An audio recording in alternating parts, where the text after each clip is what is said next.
Shalom sahabat yang terkasih dalam nama Tuhan Yesus. Puji Tuhan kita bertemu kembali dalam kasih-Nya. Mungkin sahabat sudah tahu ya bagaimana kasus Johnny G. Plate. Bapak ini sedang tersangkut kasus korupsi 8 triliun sahabat. Ternyata jejak rekam beliau cukup menyedihkan mengenai pemberitaan kabar baik sahabat. Bagaimana Johnny G. Plate menghapus Injil berbahasa Minang. Penghapusan Injil berbahasa Minang tersebut lewat permintaan dari Gubernur Sumatera Barat, yaitu Bapak Irwan pada masa itu. Lalu dengan pertimbangan akhirnya Johnny G. Plate menghapus Injil berbahasa Minang itu. Apa salahnya Injil sahabat dihapus? Heran kita ya. Apakah takut murtad, takut apa? Dan herannya kita, Bapak Johnny G. Plate ini menuruti permintaan dari Gubernur Sumbar. Injil berbahasa Minang bukanlah perbuatan kriminal. Injil berbahasa Minang bukanlah isi yang mengajak orang berbuat jahat, berbuat korupsi. Injil berbahasa Minang menjadikan orang jauh lebih baik, menjadikan orang akan mengerti toleransi, hidup damai, terutama mengerti jalan keselamatan dan kebenaran serta hidup. Jadi tidak meraba-raba, tidak mudah-mudahan sahabat. Oke sahabat, kita lihat di Detikcom ya, bagaimana berita tersebut pernah terjadi. Buat saya kutip dari media Detikcom ya. Di sini dikatakan Gubernur Sumbar Surati Menkominfo minta aplikasi Injil bahasa Minang dihapus. Padang, Gubernur Sumatera Barat Irwan Prayitno mengirim surat ke Menteri Komunikasi dan Informatika Johnny G. Plate. Irwan meminta pihak Kemenkominfo menghapus aplikasi Alkitab berbahasa Minang. Hal itu dibenarkan PLT Kepala Biro Humas Pemprov Sumbar, Jardi Syahrir. Jardi mengatakan permintaan itu diajukan atas pertimbangan pendekatan budaya masyarakat Sumbar, bukan bermaksud membedakan agama. Kan di Sumatera Barat kita tahu juga di sini ada budaya. Jadi memang kultur Islam lebih dekat dengan Sumbar. Kata Jardi saat dihubungi Kamis 4/6/2020. Nah, kalau kita lihat sahabat, inilah Injil yang telah dihapus oleh Kominfo ya. Kitab suci Injil Minangkabau.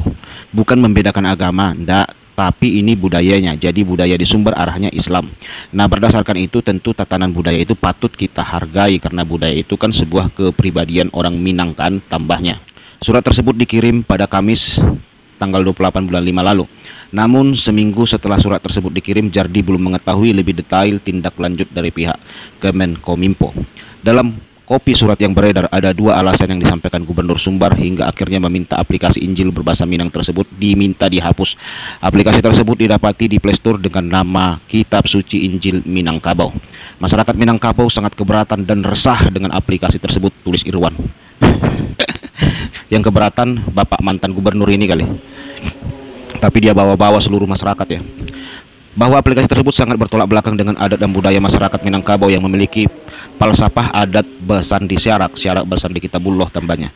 Irwan berharap Kemenkominfo lewat Direktur Jenderal Aplikasi Informatika dapat menghapus aplikasi tersebut dari Play Store, Google, dan menghindari kemungkinan munculnya aplikasi sejenis di kemudian hari. Wow, ketakutan sekali Bapak mantan Gubernur ini dengan Injil ya. Sampai dia katakan takut nanti muncul aplikasi sejenis. Ini wajah Bapak itu saudaraku. Jadi Johnny G. Plate lagi tersangkut korupsi ya. Bapak ini juga pernah disangkakan korupsi sahabat. Nah, kalau kita lihat di liputan 6, Gubernur Sumbar langsung kabur usai diperiksa KPK. Jadi begitulah sahabat yang terkasih bagaimana Tuhan bekerja ya kepada orang yang menghina atau ingin menghapus kabar baik dari Tuhan itu pasti akan terkena malapetaka. Hidupnya tidak akan tenang saudaraku yang terkasih. Nah, kita doakan saja supaya pembenci-pembenci kabar baik dijamah oleh Tuhan Yesus. Ya sahabat yang terkasih, siapa yang menabur dia akan menuai. Jika dia menabur angin, dia akan menuai badai. Siapapun yang mempersekusi gereja-gereja Tuhan, ketika kita anak-anak Tuhan berdoa, ampunilah dia Bapa, karena dia tidak tahu apa yang diperbuat, maka Tuhan pasti turun tangan sahabat. Dan kita melihat ya di beberapa daerah ketika orang-orang Kristen dan gereja-gereja Tuhan itu dipersekusi, kita lihat saudaraku bagaimana Tuhan bekerja. Ya, alam ini bisa berbicara sahabat. Ya, sama dengan penghapusan Injil ini. Apa salah Injil sahabat? Injil tidak memiliki salah apapun dan isinya bukanlah hal-hal yang membahayakan untuk Indonesia, terutama untuk orang Minang sahabat.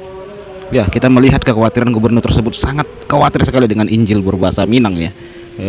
Ya, kita melihat memang fenomena pemurtadan khususnya orang-orang Minang cukup besar terjadi, dan kita melihat hampir semua gereja ya, kalau kita jalan-jalan ke gereja itu pasti ketemu pelayan-pelayan Tuhan itu orang-orang Minang gitu ya. Ya walaupun tidak tampil di media, di YouTube dan lain-lain, tapi kita sering melihat saudaraku di tempat saya pelayanan dahulu, ketua pendua kita itu asli orang Minang gitu ya, dan mamanya, papanya, pamannya ikut bertobat. Jadi kalau kita ke rumahnya itu ya mereka ngomong-ngomong Minang gitu saudaraku di rumah gitu ya. Ya, persekutuan ibadah Kristen orang-orang Minang itu kan banyak bertebaran sahabat.